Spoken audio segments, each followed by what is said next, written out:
What's up, wrestling fans? Welcome to another Pay-Per-Viewpoint edition of the Smark Moment Smack Talk podcast, talking about WWE TLC 2020, which just went down a few minutes ago. So we are going to give you the rundown of what exactly happened, who won the matches, all the results, all our thoughts on the results, review everything in full. The recap business is, the usual kind of game that we're doing here. I am your host, as always, Tony Mango. Joining me, as always, is Robert E. Felice. We didn't start the fire, Tony. We really didn't start the fire. I'm so brain dead, I don't remember the rest of the lyrics, so I can't make a joke in response to that. That's pretty much what happened to me. I wanted to make it, I wanted to do a whole song bit, but a motherfucker got set on fire tonight. This is the bulk of the podcast. Telling you early on, Miz is stupid and a motherfucker got set on fire. Let's talk about it.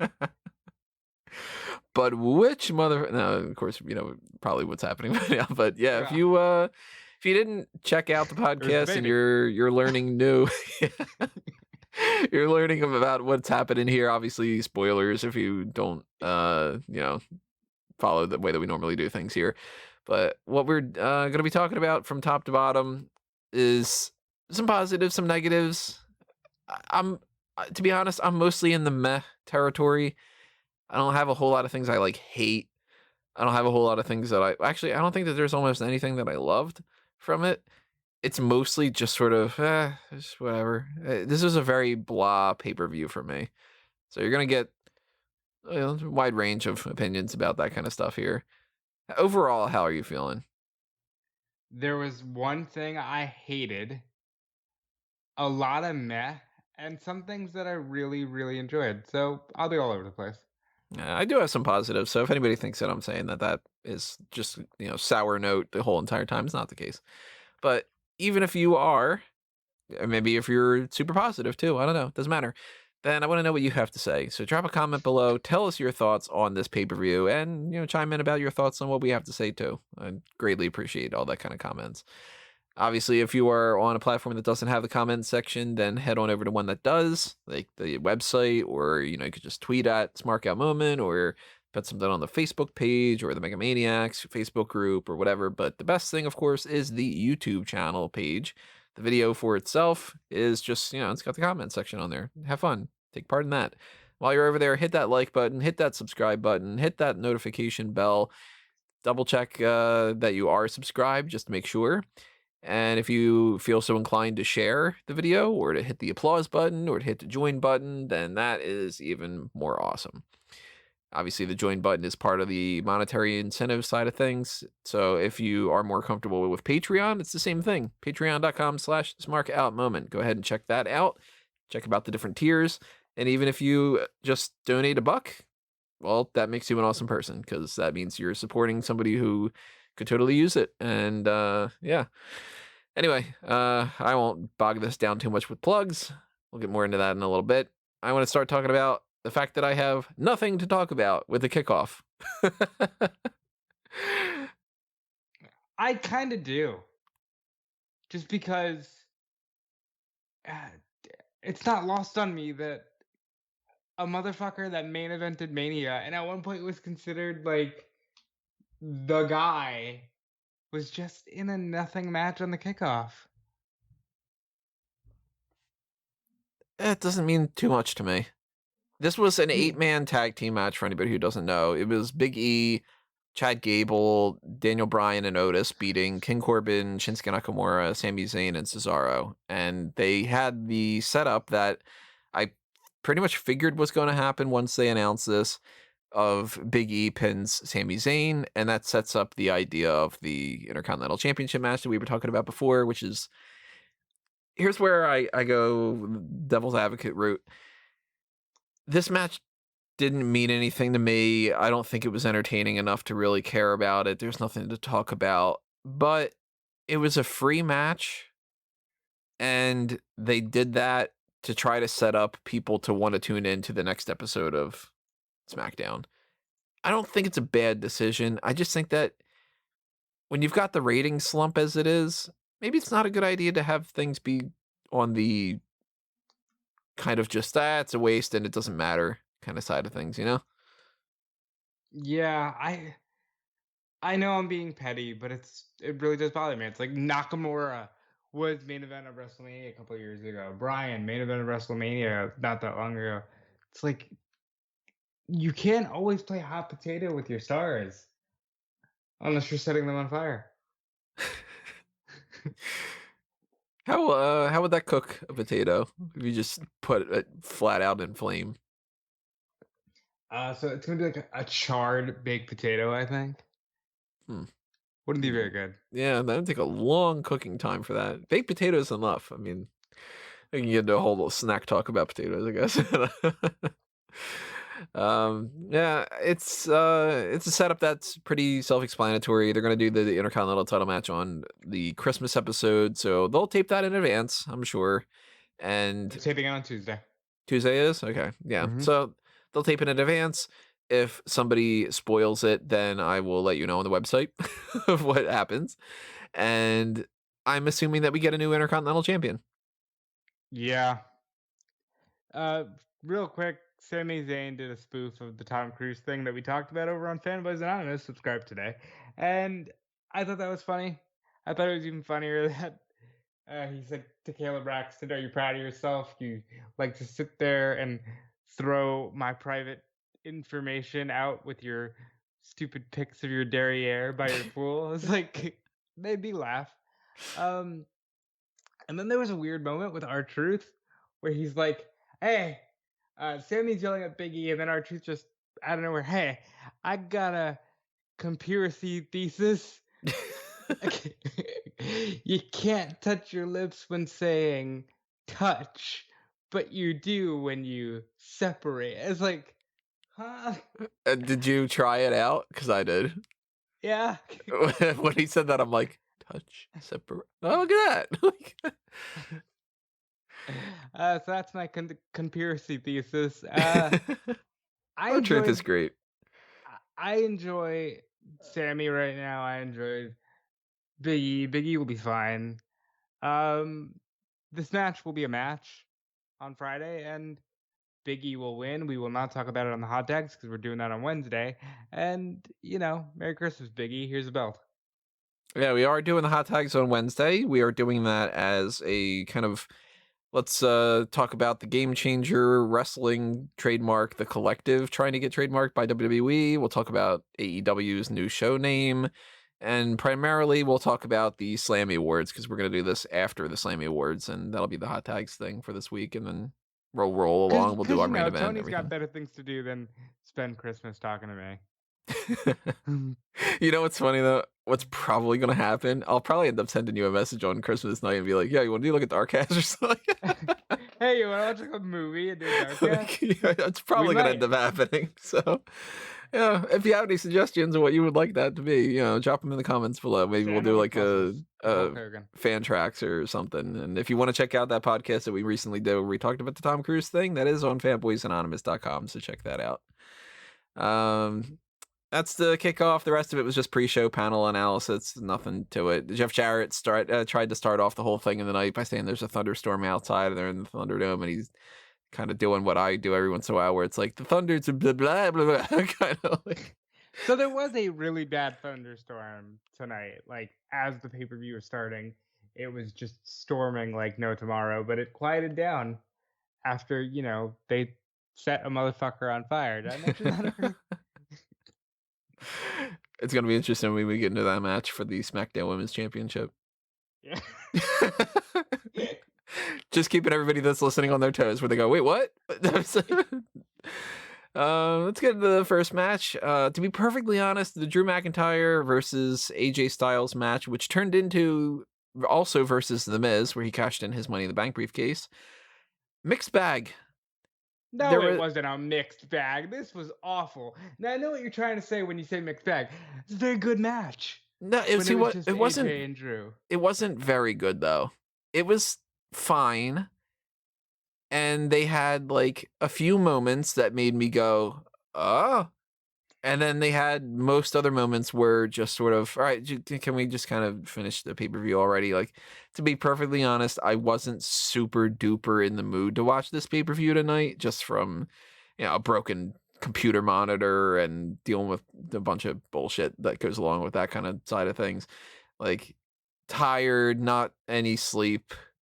So I wanted it to be something that was bombastic, and I didn't get that feeling. Now, I do acknowledge that maybe that's just my personal bias going in, and maybe if I watched this on another night, maybe I would have been more into it, but I don't have a whole lot of positives to say about it, except for they did get me at a couple moments of me being like, oh, wait, maybe The Miz is going to win the championship. And then, oh, maybe the Styles is going to win, and that's what they're going to do. And then I'm happy that they went with Drew McIntyre retaining.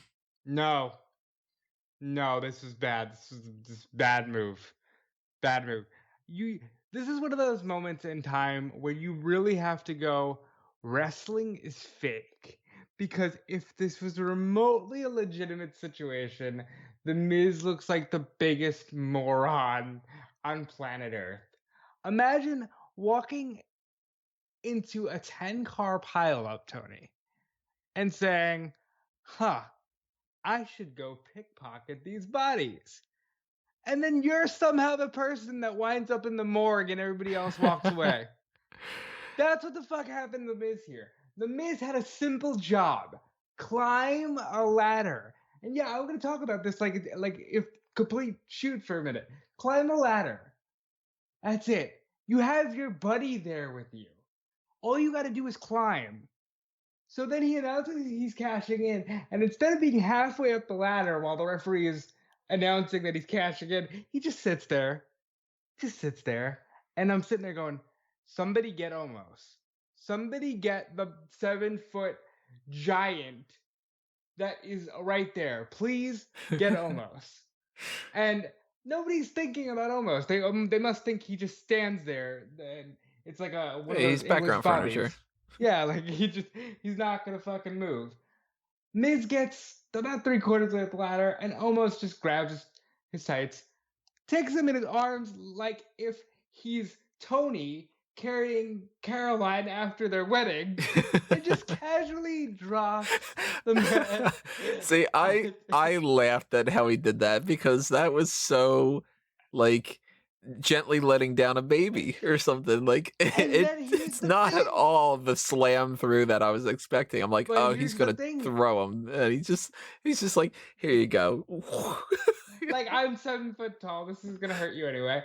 And then fucking Miz sells it like he's been in the whole match. Yeah, he's like, oh, and stays there for 5 minutes.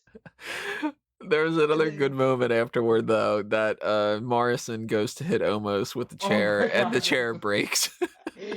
Morrison goes to hit Omos in the back of the chair, and the chair just shatters.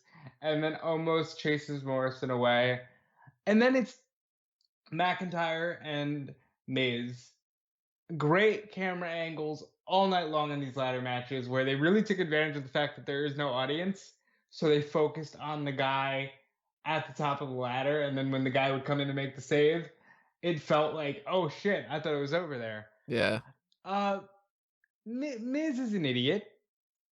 Miz has lost the briefcase, and for what feels like the 10th year in a row, the Money in the Bank briefcase amounts to jack shit. And I'm gonna go through this real quick. Miz, this is a disaster. He beat Otis, which was also a disaster. Yeah, so that's a twofer. Last year wasn't bad. Brock Lesnar wasn't bad, but it was unnecessary. But the best part about the Brock thing was the night that he came out and was Boombox Brock. Like it was a Boombox. Yeah. Then it went downhill. But like Lesnar, I guess you can say that wasn't too bad. But even that was like, here's these 8 guys. Just kidding. Here's Brock. You know? 18 was it Alexa who cashed in on Ronda, right? And something I found on the web. Alexa, stop. And the male winner, was that Strowman? Oh my god, that was the Strowman one was a total waste. 17 was Baron Corbin.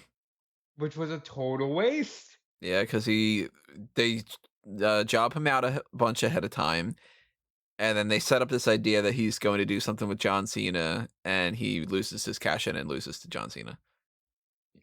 And then And they're like, why can't we get people over? It's like, hold on, well, 16 was Ambrose? Ambrose, Yeah. which cool moment, but again, not a very lengthy Money in the Bank. So really, like, and then it was Sheamus, which I guess you could say worked out decently. But even really, it's like at this point, the last cool cash-in was Rollins, and that was almost 6 years ago. Mm. Like, this is pathetic. Money in the Bank is one of the most simple gimmicks, and you over-convolute it and you fuck it up. And I'm not even done yet here, Tony. This will be the bulk of my talking for the evening. I apologize. The Miz looks like a fucking jackass. I said this to you off air. I wasn't going to say it on air, but I'm going to say it on air. Miz and Ziggler, if they're ever in the ring, should just roll over and let their opponent shit in their mouth. Because this company has made it so abundantly clear that unless it's the Intercontinental Championship, Miz and Ziggler don't mean a damn thing. And I don't understand why when you have the Miz, who is literally the most loyal employee maybe the company's ever had outside of like The Undertaker. And I don't fucking understand why they're just like, yeah, nah, not only are we going to have you lose, but we're going to make you look like a total chump doing it. Because they're just in that mindset of Miz's of that era where they just weren't stars. Am I wrong? Like, you tell me. Am I wrong? No, I think that they keep finding themselves into this scenario, and they keep not realizing that they keep putting themselves in this scenario of, let's just do something and then we'll figure it out. And then a few weeks or a few months go by, and that initial sting has gone away. It's Sting!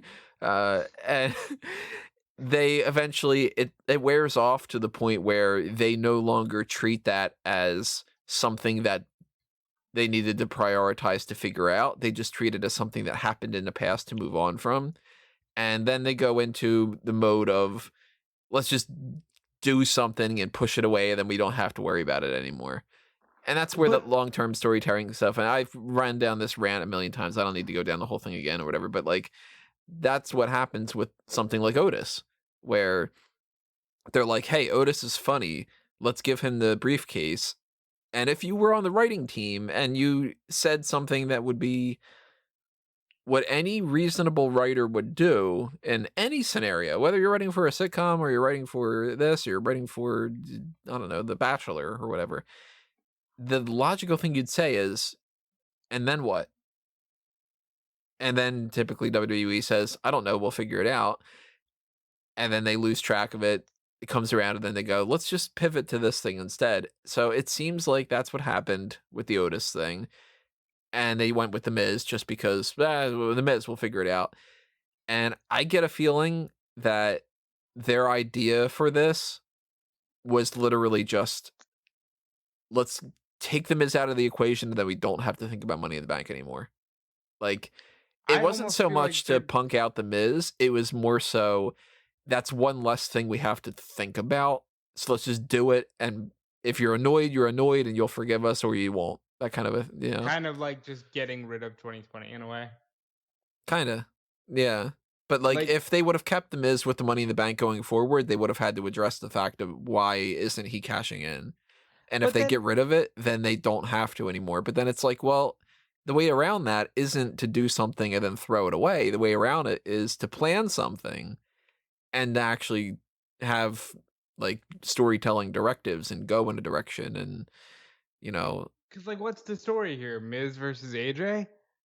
I don't know if that's a match I there want to isn't. see without a title. No, there isn't one. That's what I'm kind of getting at. There's no story. There's no purpose. This was, now the Money in the Bank isn't a thing, and when 2021 starts, then we don't have to worry about it. And remember when I told you, like, after Survivor Series, that my favorite thing on Raw was Wyatt, Miz, and McIntyre all chasing after Randy?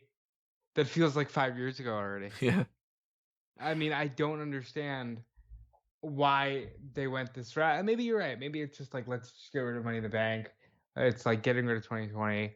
But for me, like if this was, let's say, Ricochet, I'd have been annoyed, and I still would have the same feelings of like, you wasted the briefcase again. But it's the Miz thing that really gets me, because son of a bitch, let the man be champion. Why do you just put these people in a box and you say, no, no, not you, never you? Yeah, I mean, I'm a huge fan of The Miz. I want him to be champion again. I want him to either win the Universal or that, because to me, I'd almost rather him win the Universal Championship, not from Roman Reigns right now, but like that way he can check off that box, you know? It'd be like, oh, I won the Intercontinental and the United States and the Tag Team and the Universal and the World Championship and, you know, that kind of a thing. But But like, it's just one of those things that Miz is completely dead again, at least in my opinion. And I don't know. Where do you go? Where do you go, and why do I care? should I tell you the optimistic answer or the realistic answer with the I know the realistic answer. What's your idea of optimism? he's not dead yet. The keyword's yet. Well, This okay. didn't kill him. What is going to is tomorrow night, because tomorrow night they're gonna go. Who fucking cares? He gets squashed by McIntyre or something, and then over the next few weeks we have nothing for him, and then that'll be like, okay, so you And didn't then follow they'll it be up with like, anything. oh, but we're gonna do the Miz and Morrison versus Hurt Business versus New Day at WrestleMania. And isn't it crazy? Because it's a triple threat. It's a triple threat tag match.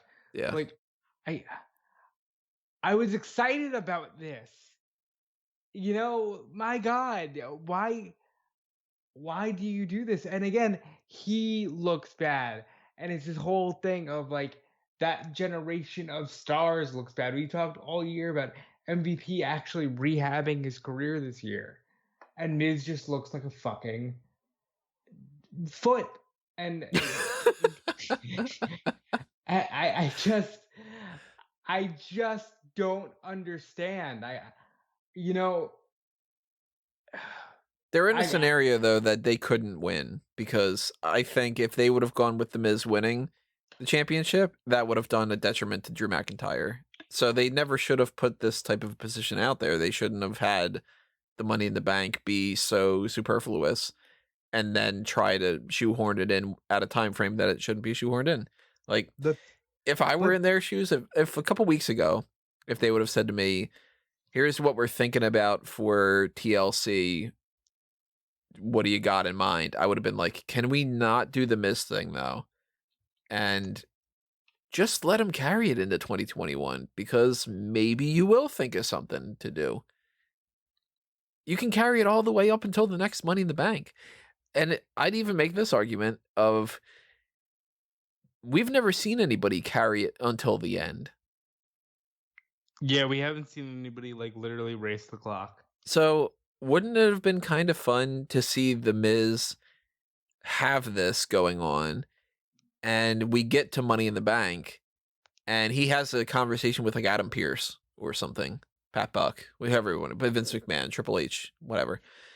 And he says, well, you know, I don't really care who's Mr. Money in the Bank next, because I could just cash in on that Mr. Money in the Bank if he wins the championship. And then Triple H or whoever would go, no, because you won't have the briefcase anymore. And he'll go, well, yes, I did, because I have the contract for a year.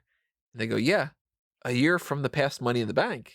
And he tries to make the argument of, but I won it from Otis a couple months ago. And then they go, but that you carried over the Otis thing.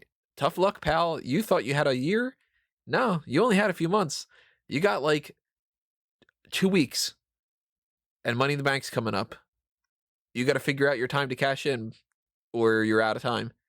And then they could have done for a couple weeks where he's like doing everything he can to like attack whoever the champion is at the time, and be like, I got to cash in now, because if I don't, I'm going to lose this. And then on the show itself of Money in the Bank, you have him do something. That would have been kind of fun. Then again, here I am trying to be a writer as a writer. Let's address the other elephant in the room. WrestleVotes tweeted Barry? out this afternoon. Hey, Barry. And WrestleVotes tweeted, yeah, they're thinking about having Miz cash in on McIntyre. The only problem is they all hate all of the ideas that they're coming up with. And then the tweet ends with, the creative problems don't just end with Vince. Which made me think, number one, if that's the case, then why don't you just kind of get rid of these writers and get new ones if they can't think of suggestions? Because writing is the job of writing. If you are pitching stories and you're not pitching stories, then you're not doing your job. And that's kind of like, well, I'm a carpenter, but I don't do any kind of stuff with my hands. But number two, all of the pitches were not good. How many really variants of this is there? You and I were talking about it. We're like, isn't it basically just he cashes in midway through the match, climbs up the ladder, and that's it? Like, that to me, it's like there's plenty of things isolated that would still upset me because, again, you've wasted this contract. But this particular scenario makes one of your longest tenured superstars at this point, because let's tell the truth, Miz was in the company when Benoit was still alive. Miz was in the company when Taker and Shawn and Batista and Edge and Jericho were all still full-time guys. One of your longest tenured people who has won a main event of Mania. And you're just like, nah, he's a jackass because we've determined. Again, all you had to do was climb a ladder, bro. Like, that's all you had to do. And then be cradled by Omos. Yeah, and then there's just so much wrong there. I'm not going to prolong this conversation any longer. I hated it. -5 stars for how they treated The Miz. AJ and McIntyre were great. There was a moment in the match where McIntyre did a fucking gorilla press and launched AJ clean through a table on the outside of the ring. It was one of the cleanest table bumps I've seen in years. Great stuff from them. Miz might as well retire. Funny that you said the word clean. I wrote that a lot in the Owens and Rowans match. Yeah, there you go. What did Jeff Jarrett say? Thunderstorms? The Owens and Rowans. The Roman and Kevin Owens match. I wrote down that they were doing a lot of clean and crisp table spots, and I thought that was kind of interesting. Table spots were very good this evening. I will say that. Very just like kind of things. Let's see. So Drew McIntyre retains.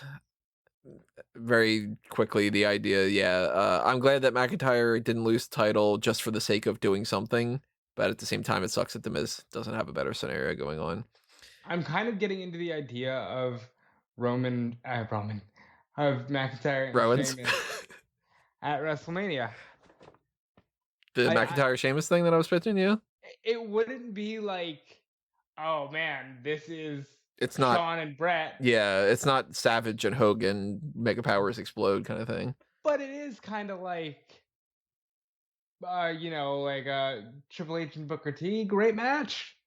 People hate the ending, but great match. Decent WrestleMania World Title match. I could deal with a decent WrestleMania World Title match from those two. They have a lot of story. Yeah, it could be like, I gave you that sword and that kilt, and you continued to not help me out when anybody was beating me up.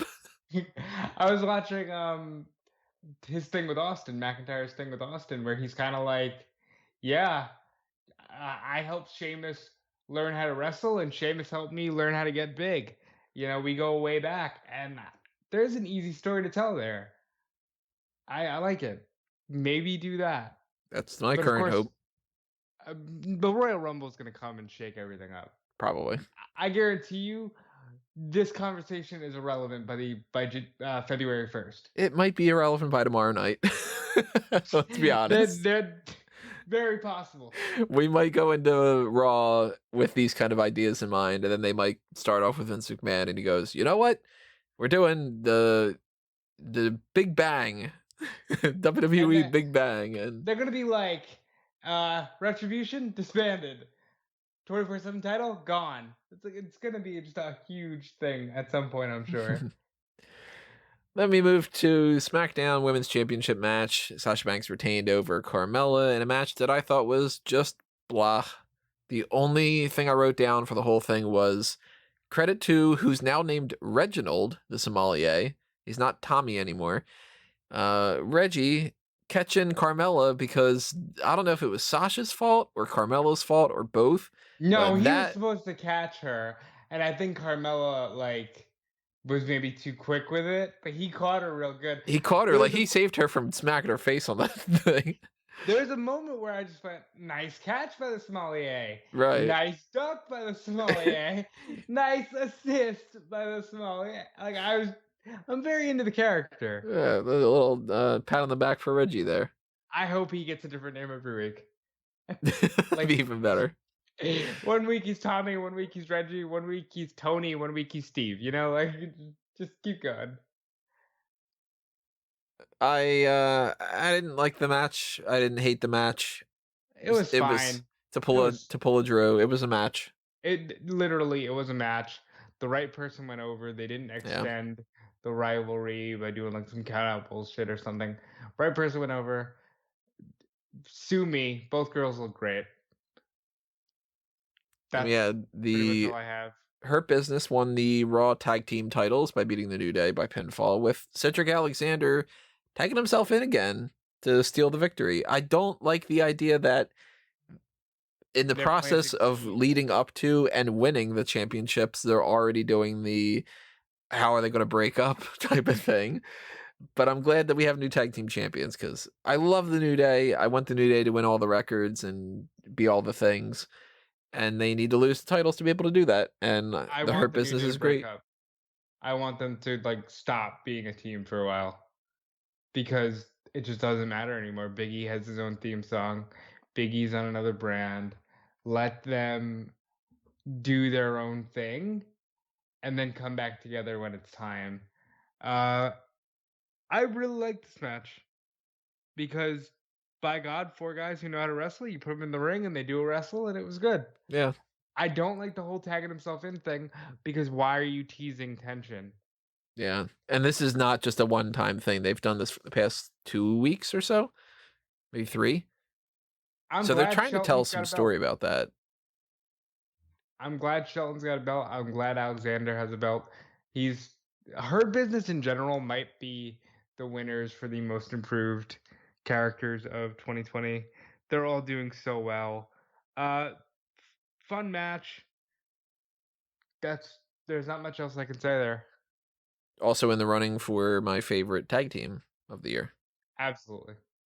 If you don't know what we're talking about the Smark Out Moment Awards, which are coming up in a few days at this point. I think that we're probably going to be recording them somewhere around the 26th onward, and I don't know exactly which day I'm going to publish it. I thought originally the 30th, but now I'm thinking maybe I'll publish it on January 1st. I'm not too sure. So are we doing hot tags I don't know if you know this. Are we doing hot tags on January 1st? That's where I'm kind of thinking maybe the hot tags would be better to do on the 30th. And then schedule the awards for the January 1st. Live, though. Yeah, I don't know. We'll figure it out. Do you have any suggestions? Drop a comment below. What would you rather us do? But the end of the year awards are coming up, and if you want to take part in the vote for the best and the worst segment of Smark Out Moment, then you can go ahead and vote while you can. The feedback survey is up on the right-hand side of the Smark Out Moment page. So if you go to smarkoutmoment.com, you check on the right-hand side, you'll see a thing that says the feedback and the awards. And if you fill that out, not only should you fill that part out, you should fill out the rest of it with the actual feedback, because I want to know what you like about the website and the YouTube channel, the podcast in general, what you don't like, what you'd like to see more of, what you think that we're not doing a good enough job with. Just fill me in on all that kind of information, because I take that into consideration for next year and I start planning things out better, and I actually put in the effort, unlike some other things. Money in the Bank, we'll figure it out. I'll do that.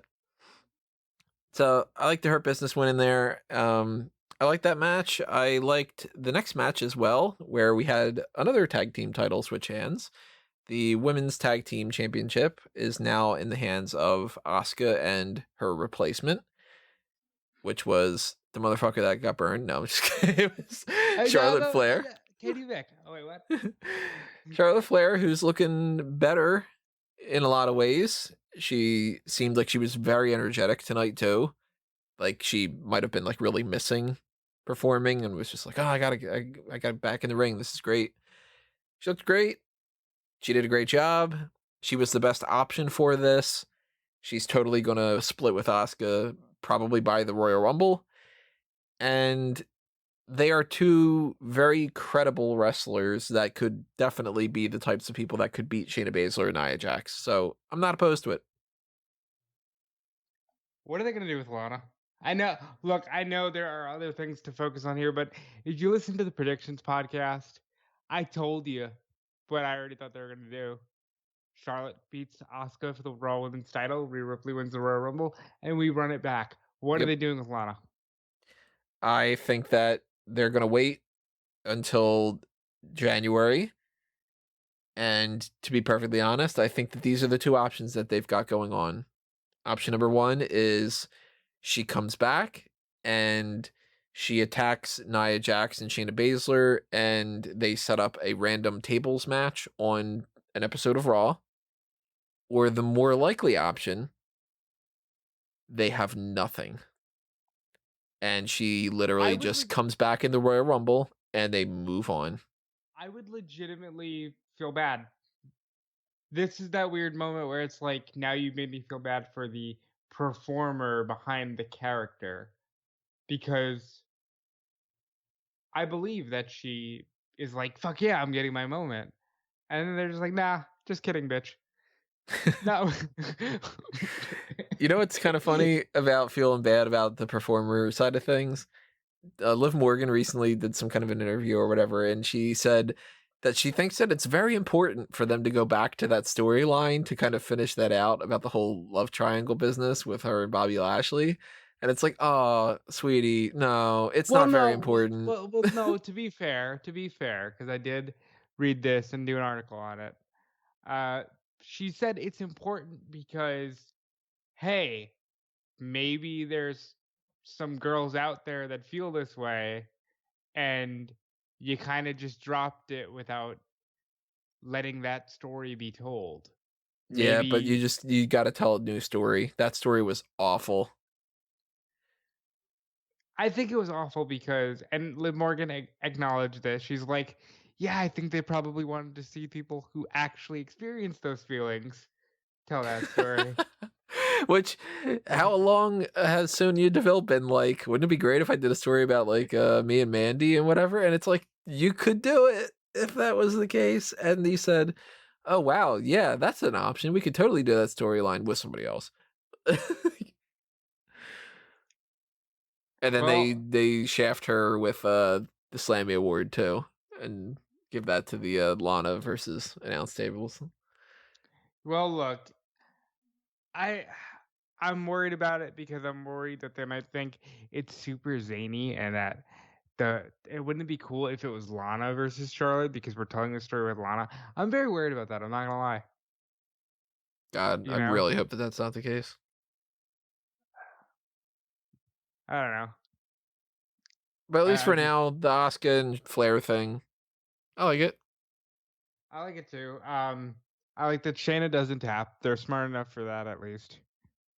And yeah, Charlotte Flair's now a Grand Slam champion. She's won everything that she can win at this point, except for Elimination Chamber and Money in the Bank. Next year, because she won the Royal Rumble this year. She's been SmackDown and Raw and NXT and Tag Champion. Right. Elimination Chamber and Money in the Bank. Yep. And that's not hard to do.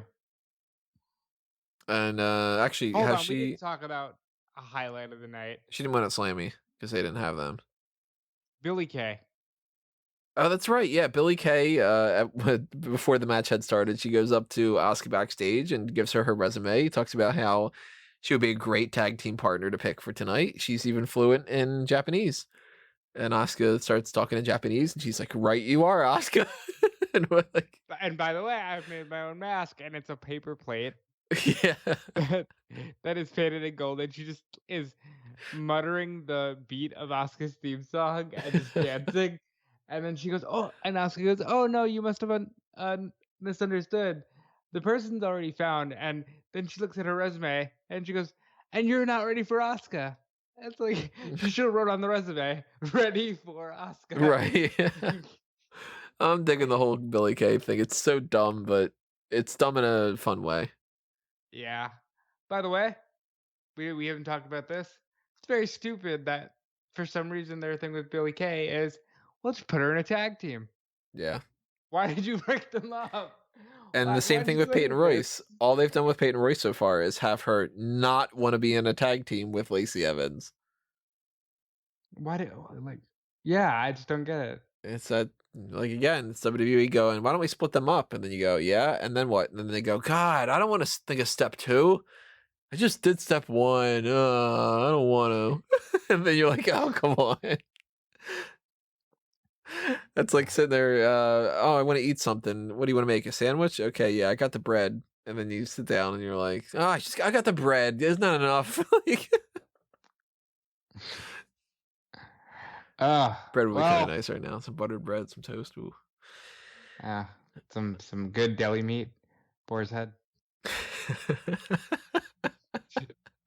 Somebody in the comments right now, it's like, stop going off the rails. I'm talking about the food thing again. Talk more about the wrestling. Yeah, I know. We're sorry, but like, it's gonna be over quick because this show there wasn't a lot here. I'd probably, to be perfectly honest, I would have more to talk about like lunch meat than I would about the Sasha Yep. Banks and Carmella because it's Yep. just like. So then we got the Kevin Owens and the Rowan Owens, or whatever I had called him earlier, the Roman Reigns match, TLC for the Universal Championship. Now, best match of the night, definitely. By far. I put up a stupid joke on the website. I said, well, now we can make sure that we can say that Roman Reigns is the head of the tables, ladders, and chairs. Very Because good. that's all I could think of at that point. And, Very good, Tony. I'm proud of you. I'm proud of you, Tony. somebody should be. Now Caroline's going to listen to them and be like, I tell you I'm proud of you all the time. I know you are, sweetie. Thank you. Let's see what notes that I've got written down here on e-wrestling news, because what I do throughout these pay-per-views lately is I've been writing up my like ongoing thoughts as they happen. So sometimes it's something that says like, up, title change is coming in 5-4. Oh, they went for a pinfall instead of the whatever, like that kind of a thing. So I had written down, I wonder if anyone in WWE acknowledges how both TLC matches have become handicap matches, because that's how it was. I think it's a mistake that Jey Uso keeps helping out Roman Reigns. Kind of doesn't need him. I think it's a mistake that they've made him. He went very quickly from being an interesting character with internal conflict and desperation and really like this is my moment and either I'm going to sink or swim to like I'm just my cousin's bitch and I'm going to get beat up all the time. Like I don't want to see that. You Yeah, know? downgraded for sure.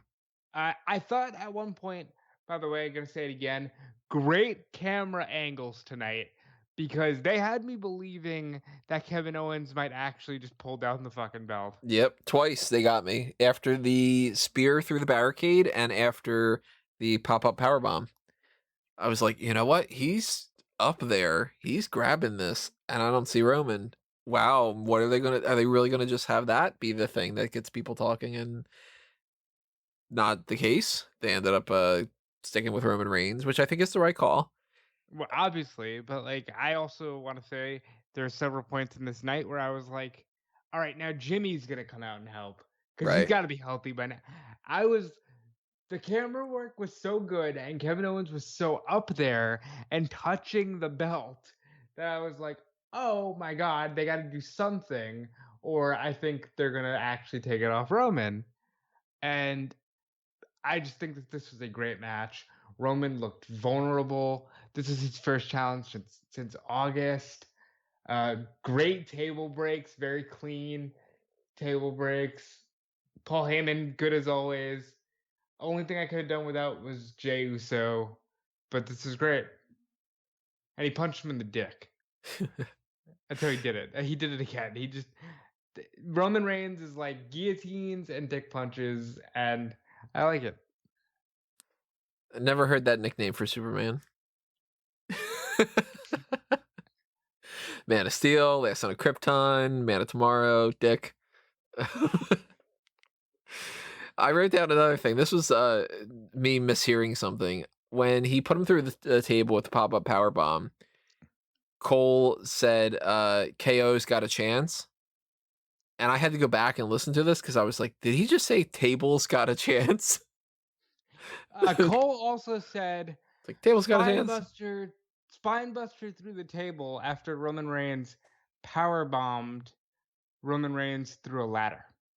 So after Roman Reigns power bomb Roman Reigns. Oh God! Yeah. I did it.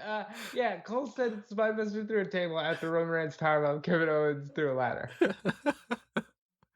See how easy it is to become a thunderstorm Jeff Jarrett kind of moment. But great match. If you watch one match from this show, make it this one. But maybe not. Definitely. Maybe make it the next one because somebody gets set on fire. No, make it the KO match because you're going to hate me for this, some people in the comments. I thought the Firefly Inferno match was stupid.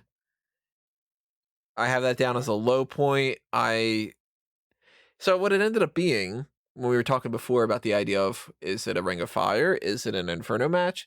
And it's like, well, kind of both, but safer, where it's a Ring of Fire that's far enough away that it's not really a Ring of Fire. And it's Inferno match rules where it ends, where you have to put your opponent in flames in some fashion. Yet, no bell rang when it actually happened. And I thought that was pretty dumb. But they did the same kind of thing that they normally do here, which is random times when people do a move that has nothing to do with the fire, they just shoot the flames up. So it's like he hit a DDT. He did whatever. So I wrote down, why the hell does a pickaxe make the flames get bigger? They clearly wanted to do the whole, like, you know how when it's an Inferno match and like Taker would hit the ropes and do a leg drop and there's that awesome visual of the flames just they wanted to do that, but it didn't have the same effect because they weren't directly around the flames. That being said, I thought this visual was cool. I kind of liked it. You know, why was this even a match though?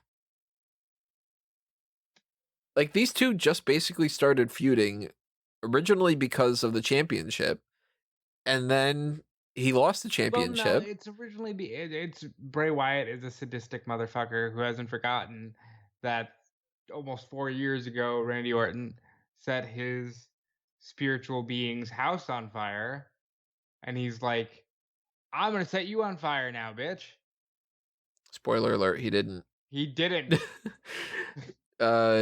It ends in such a dumb way. It ends with no big move, no like impressive counter or reversal. It's the mandible claw, and Wyatt is pushing Orton towards the flame, and Orton just spins around and is like, no, you, and like slightly pushes him into it. The thing that I thought was cool was that Fiend is on fire. At first I thought he was just going to take the jacket off and be like, "You didn't burn me," because the jacket's on fire. And then if you look down, his pant leg was on fire too. But then the Fiend, because he's a monster, charges at Randy while he's on fire and gets punked out and gets RKO'd because Randy Orton is the best wrestler of his generation. And obviously, quick camera cut because they extinguished the Fiend and it looks seamless, but you can tell that there's some editing time there. And then Randy Orton just sets him on fire. Obviously, it was like a dummy. Right. Once you see it, it's clearly a dummy. And it's funny in that regard. But here's the fun part from a storyline perspective. Maybe the Fiend is just done. Right. This could be their way of, hey, let's retcon that shit. Just kind of, you burn it, you put it in the past and whatever. Which, if the USA Network, if they did pitch darker, you would think that they would want the Fiend. And there are some reports that says that that's not necessarily true, but they seem to really, really like the Fiend. And I don't think that he's going to be done. I think that this is their attempt to keep him away from the Royal Rumble. But then what does he do? He starts a feud with somebody else closer to WrestleMania. Because here's the problem. Alexa Bliss has been away for like 2 or 3 weeks. Or maybe it was just last week. I don't know, but it feels like it was a long time. And now the Fiend is sort of gone. You could potentially retcon all of it. And I think it would be easier to forgive than to try to keep pushing this thing out there. Like, the Fiend, unfortunately, is kind of a bust. And Tony predicted this from minute one. Yeah. Go back and listen to the SummerSlam 2019 podcast, everybody, where Callum and I are like, this is awesome. This is great. This is cool. And Tony's just like, he's a guy in a mask. Tony spoke that shit into existence. So now he's just a guy in a mask. And Goldberg killed him off in February. And they tried to rehab him with the Cena thing. But then he got into a lame feud with Braun. And then Roman Reigns came and was like, I don't need you anymore. So Was that SummerSlam 2019 when they started the Fiend? yeah, it's only been a year, Tony. Really? Yeah. Wow, I'm like, no, that had to have been 2018. Nope. It's only been a year, Tony. He Oh did my SummerSlam. God, this He year. did he did Crown Jewel last year. And then Seth Rollins started the Monday Night Messiah. Yeah, wow. Woof. Yep. Well, so yeah, maybe you just say, hey, look, he goes back to Firefly. Yeah, and why was this a Firefly a Firefly Inferno match? There was nothing Firefly about it, so. Yes, there was. There was the rocking chair, and the Fiend is the one that ignited the flames.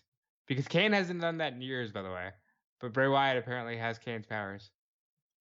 Logic. He's beaten Kane. He's kind of like Mega Man, right? Yeah. Actually, I enjoy that. That should be what he is. Maybe that's what he comes back as. He's on fire now and he comes back as Cut Man or something. Do-do-do-do-do-do-do-do-do.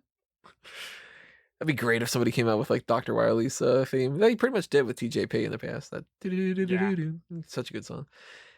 No, I think that they're gonna keep Bray Wyatt with the Firefly Funhouse on television and have him talk about how the Fiend isn't around here anymore. He's not feeling so good. Wah wah, like that kind of thing. I don't think he's done. But you said he tweeted out that he's in a cocoon or something, so Yeah, maybe he tweeted out an image of a cocoon with the with the term "thank you," and I don't know. Maybe that means he's going back into his cocoon. JoJo, when did she have their second kid? Like earlier this year. Oh, okay. I remember. It's like too many people having kids these days. Brandy Rhodes and Imagine, I keep saying this, but it's like, wow, you have time at home. What are you gonna do? yeah. Like, That's when you do the RVD shrug and you're like, oh, all right. You? yeah.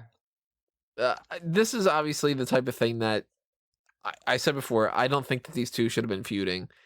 And I think it doesn't do anybody really all that much justice. But I'm glad that Randy Orton won. And I'm glad that he did something afterward that he could look more dastardly.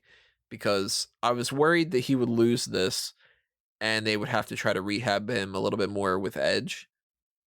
And now they don't, because he lost the championship matches to Drew McIntyre, but he won the championship, he lost it back, so on and so forth. And he set somebody on fire. But the most recent thing is he set a motherfucker on fire. So honestly, like I know that Undertaker is gone, but like this Randy would have been a good Randy for Taker because he's just, excuse the pun, he's firing on all cylinders.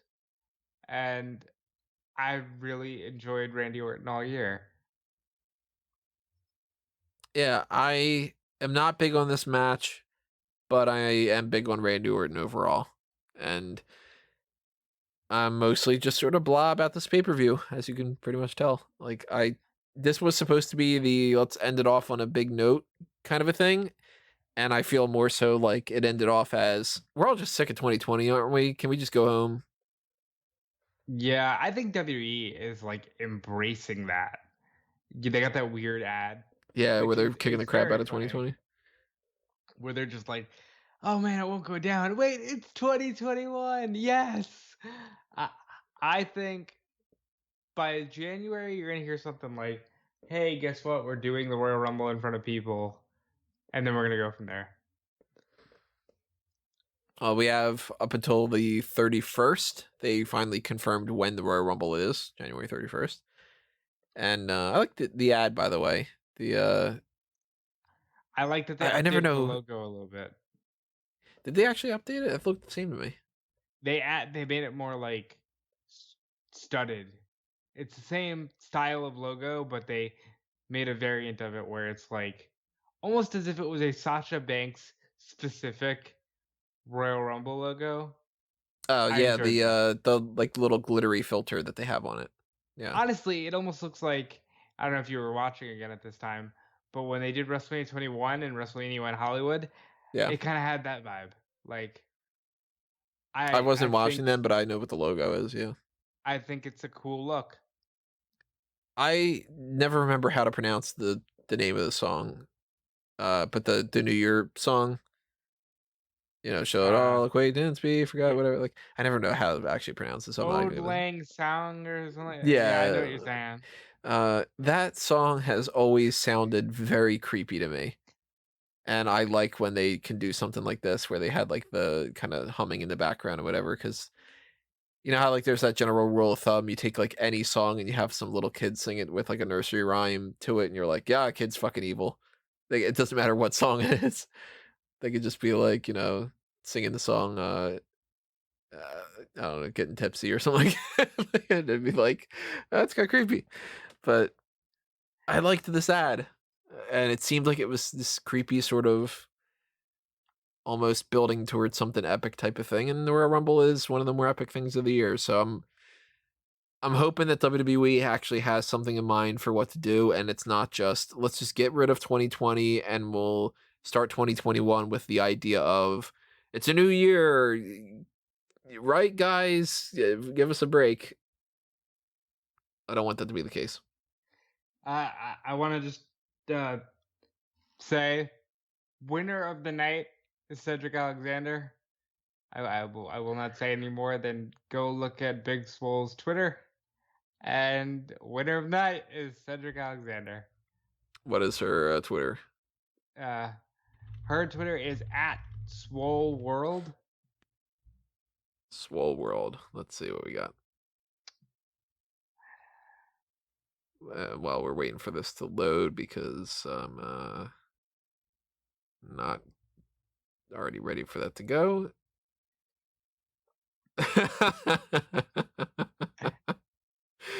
No, she has a typo. Spell that wrong. But Biggest winner of the night. yeah, go check out Big Swole's account. That's funny. That's the second time she's done that recently, which is that's good. Good couple. Any other thoughts you got on this pay-per-view? Yeah. It wasn't the worst December pay-per-view I've ever seen. It wasn't the worst December pay-per-view that's aired in a review fashion on this channel in the past month. The one that caused the McMahon family to actually come out and say, we suck and we're sorry, that was probably the worst. Well, I wish I had more to say, but I don't. Again, this was just kind of a meh sort of pay-per-view. I hope that everybody enjoyed it, though, that you're listening right now. I hope you did have fun. If you did, tell us what you liked. If you didn't, tell us what you didn't like. Check out those merchandise shops, by the way. I forgot to plug that for the TeePublic and Redbubble stuff for Smark Moment, Fanboys Anonymous, and A Mango Teas. I already mentioned the feedback survey. I already mentioned, I think, pretty much everything else. If I didn't, you should know it by now. If you don't know it by now, ask me what other plugs there are. But I got plenty of things that I've got that I'm spinning a lot of plates and throwing a lot of things in the oven and whatever the other phrases are. I'm too brain dead to think about them. And you can check out the wrestling news stuff on wrestling news. Obviously, the Bleacher Report stuff's on Bleacher Report. And I don't know what's happening next. Like I said, maybe we do other types of podcasts. Maybe we do some random kind of things. But at the very least, I know that we've got the hot tag SummerSlam review. Wow, Slammy Award review. And then we're going to do the AEW Awards, which is not going to be the full breakdown of the Smark Out Moment End of the Year Awards because there aren't the same amount of categories. And we're not dedicating as much time and resources to it. But I figured, people were asking, hey, why don't you do that for that? And originally I didn't have it scheduled. And I thought, well, let's give it to them. Let's figure it out. We'll do that. Then we'll do the Smart Moment End of the Year Awards and whatever else is happening. Want to watch the future endeavors forecast from the beginning of the year. And then question marks until we figure out a little bit better. Anything that you want to plug outside of those? Yeah, I'm full-time for Fightful now. Woohoo! Go check me out at Fightful.com. I'm still at WrestleZone through the end of the year, and honestly, I'm at WrestleZone for as long as I can get away with it. So, go check me out there too. Follow me on Twitter at DudeFelice.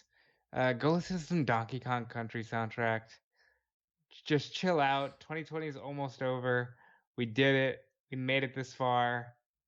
I'm proud of all of us. Tony, I'm proud of you.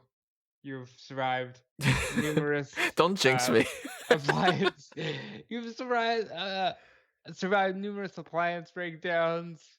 You almost cut your thumb off. You got engaged. I'm very proud of you this year. It's almost over, guys. The Miz is a jackass. I didn't forget. I ain't ever gonna forget. And they lit somebody on fire. Thank you. Those are your hot tags for this episode, literally. Yeah. We'll see you when we see everybody. I hope you enjoyed this edition, and that's it.